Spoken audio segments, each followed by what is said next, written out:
let's start. This talk is about players' role in, yes, thank you, players' role in virtual reality. And I am Jaakko Kemppainen, I'm the lead game designer at Mindfield Games. I have done this gaming stuff or game development stuff for a little while and published some games, and we are currently working on some unannounced VR game that is going to be out soonish, but probably more about that later this year. And as a player type, I'm Explorer, Achiever, Mastermind, if that says anything to you. And since this talk is about players' role in VR, and quite often we think that VR is this like immersive first-person experiences, I have to start with a screenshot from a first-person game. And this is kind of what you expect from the VR. It's like, all right, you are in some kind of 3D environment, just as like in the previous talk, very much almost like story of the development of pollen. Thank you for that, whoever you were who were giving the previous talk. Anyways, the expectation is that you can actually walk around, move there in the environment, examining things, interact with the environment and stuff like that. I think all of you have played some first-person games on normal monitor and PC, and probably some have even played some virtual reality games. But in this speak, I will go briefly through that, how the VR is kind of different from the normal games, and what is the player's role there. And let's start with roles. When we think about like a couple of examples from player character's role in first-person games, for example, Gordon Freeman in Half-Life, definitely you as a player are some guy whose name is Gordon Freeman, and you can even see his picture on top of on the cover of the Half-Life 2 and somewhere else. And well, but otherwise the guy is kind of like a blank canvas, and you can kind of reflect your own ideas through that character. They are not telling you what to think and what to do and so on. On the other hand, in Firewatch, you are given quite precise role. They even like they give you choices like, okay, you are posing for your girlfriend for some drawings. Do you pose as a He-Man, or like in the bottom picture over there, like in Victoria's Secret catalog. And it kind of tells you who you are. And at least for me and quite many other players, this feels kind of distracting, because you are not who you are. They tell you, like, you have a couple of options, and then they tell you how you look, and you even see his big hands there and everything. And I at least felt disconnected, because I didn't feel like I am there. It was someone else who I was like looking through his eyes, and it felt quite strange, even on normal monitor. And when you go to virtual reality, it's even kind of bigger issue, because with normal monitor and PC and controllers and everything, the experience is kind of meditated. You are clearly watching something that is in front of you, and then around that what you are watching there is like normal life, and there's just a small window to the like fantasy world where you are supposed to be.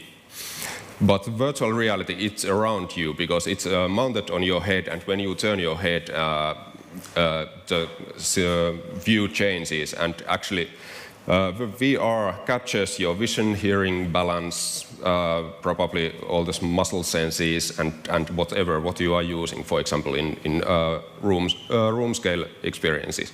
So it's quite immediate. It's like you really feel you are there. And the brain combines these signals from different senses like vision and hearing, and especially from muscle senses and balance really well. So it's really difficult to like distantiate yourself from that, what you feel and how you see and what are your senses, and try to play someone else. So that is like kind of challenge for game designers to give the player kind of narrative narratively make the player play someone else. If you are trying to do that in the game, you are like really trusting that the player is quite a good role player, so he can actually like emotionally think about or be someone else. Okay, that's kind of given in first person, which is probably the thing that people are thinking about when they think about like what VR is. But let's take a look at the third person games. Here's like a screenshot from some Assassin's Creed whatever that was just lying on my hard drive and so on. It's like a normal monitor version, and I think quite many of you have played these kind of games, and you see the character which you are controlling on the screen, and then you can use the like controller or mouse to rotate the camera around the character so you can see the surroundings and everything around your character. But all the time the character is either in the middle of the screen or, for example, in Batman it's on the left side or right side in sometimes. But you can see the character there, and everything that you do controlling the view, that happens around the character. So it's like a really kind of cinematic way to tell stories, way to show us the things that happen in the world. It's kind of, we are so used to have these kind of cinematic experiences that it's not difficult for us to understand like how the things work, and we can understand that, okay, there is the character, just like in films usually we see the characters there, and if I do something then I control the character in the film or in the world. But it's not very easy to feel like, all right, I am that character. Even though we usually, when we talk about like gaming experiences, we tell like, okay, I was climbing up there and doing something. We are not saying that, yeah, I was making the assassin climb to the tower and jump down and everything. So that in kind of gameplay level, we understand that it's we who are acting, but on a narrative level, it's not we who is, or it's not me who is in the world, it's someone else, and I'm just looking at him and controlling him and so on.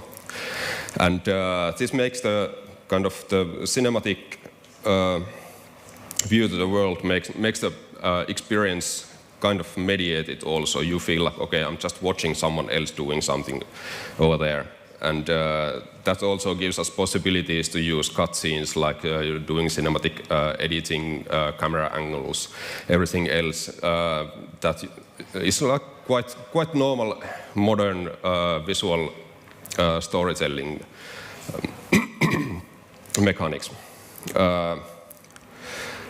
And even sometimes, especially I remember one point in the first Tomb Raider reboot, there is the like camera guy. Actually, it feels like there's a camera guy following Tomb Raider, because when you jump into the river or something, the camera gets splashes on the screen and then it like shakes and everything. And I started feeling, okay, this is some kind of reality TV, that it's not actually like she's not alone there. There's always some like camera crew following her and making a documentary of this girl who is becoming a killer and kills something like 200 people and is still a hero. So it's kind of distantiated me, like, no. It's like they try to achieve like the visual imaginary of this television or film, but it made me feel like, all right, I'm actually watching a film, and it's not like immaterial camera following the character in the world. But in this kind of games, we can use the character which is on the screen to like show the emotions that we should be feeling. But in virtual reality, this is a kind of different thing, because you have the head-mounted display, and it has to follow your side, so you can turn around, and if the camera doesn't turn with you, you feel like start feeling motion sick and everything, which is, I tried to avoid that word, but I couldn't do it. So it is even stronger, the feeling that you are actually in the world following someone, and you are looking around and the guy is still there even if I'm looking here, and then I can kind of control that zombie over there. It's really weird. And it's also difficult to do that when I told earlier that in games you can use the controls to turn the camera around the character. But in virtual reality, it's really difficult, because if you start turning around the character, first of all, you cannot do that with your head. You have to use some kind of camera controls, and then you actually start feeling like, okay, I'm moving sideways, and it feels really bad and not going to happen. So in this kind of games in virtual reality, you are always someone who is stalking the guy over there or girl over there and trying to kind of make her what you want her to do. And it's kind of weird feeling. But,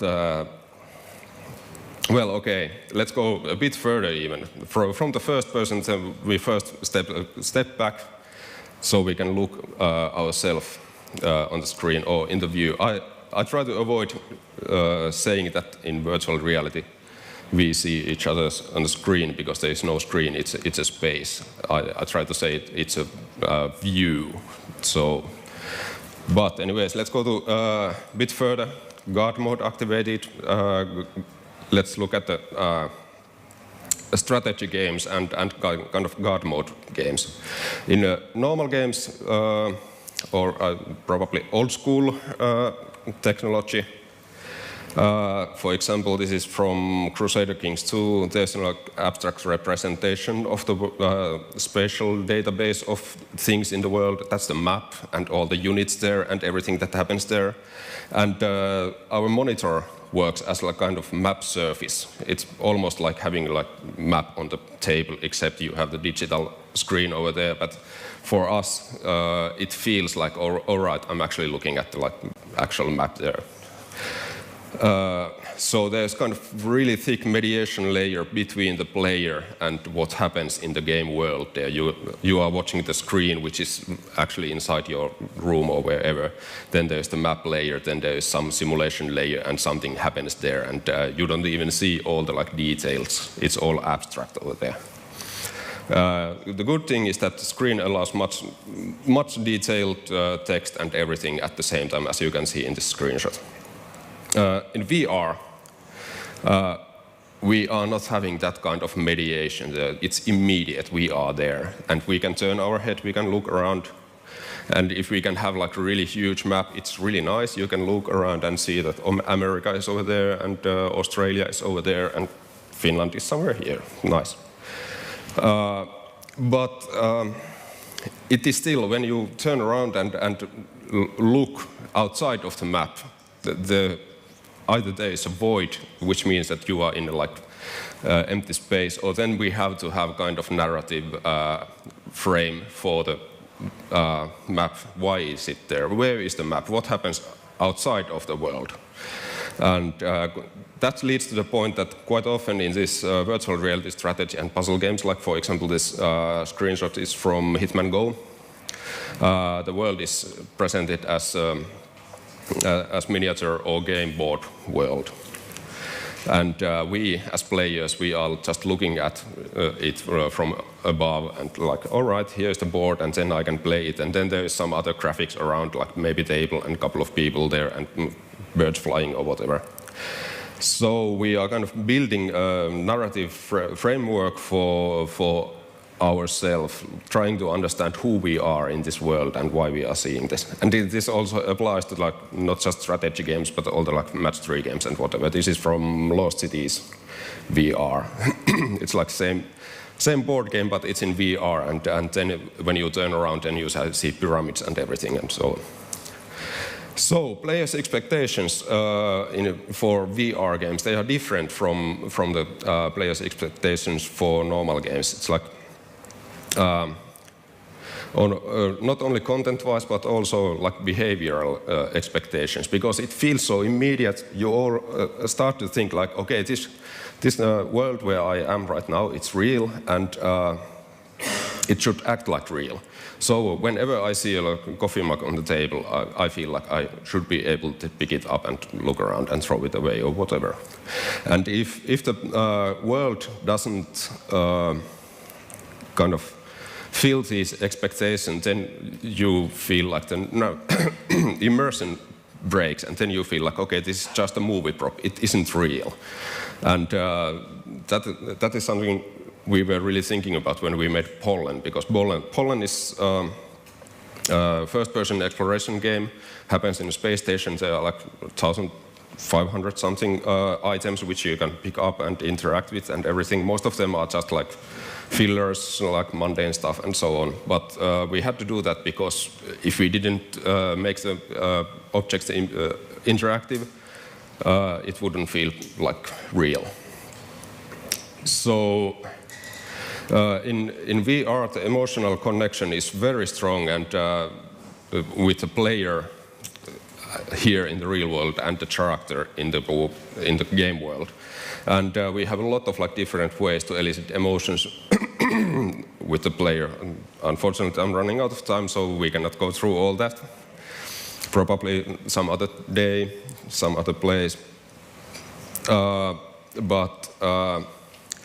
This virtual reality gives us some requirements for the storytelling or the virtual reality and world.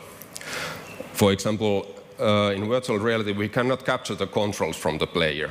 It feels really stupid that if you think that you are in the world and suddenly you just can't move or do something, you can't look around or whatever, you immediately feel like you are paralyzed. So I would say like all the time in the VR, you have to be able to interact with the world. And you cannot move the camera around. It causes nausea, it feels really stupid, and it feels like someone is actually controlling you, not like the camera in the world. Cutscenes are really difficult in virtual reality, because if you cut the view and show something else, people feel disconnected, and they can also feel nausea, because suddenly what you see is not like it's not the same that you are actually like thinking you are doing, and so on. So there is like disconnection between you and the character in the world and the events in the world. And even using voiceovers of the player feel really strange in virtual reality, because someone else is actually talking inside your head and putting thoughts in your mind and telling you what to think and so on. So you have to, if you are making VR games, you have to be really careful with all these things, because they can really distantiate the player from the game experience. And also, virtual reality requires kind of complete rethinking of user interface metaphors. Like we are not anymore using buttons and icons and windows and whatever, but they are actually spaces, real spaces, and we have to think about like how the player is interacting there. Yeah, and of course the like requirements for environmental interactivity and so on. So that's why I want to say virtual reality is always in first person. Even if the game is not like the first person shooter or whatever, even if it's a guard view strategy game or whatever, it is always first person. And you have to think like, who is the person who is watching the world, who is experiencing that, who is the player there, and why he's seeing the world from the viewpoint we chose to have, and so on. We also have to match the constraints on VR side there. And yeah, I would say time is up. Thanks and goodbye.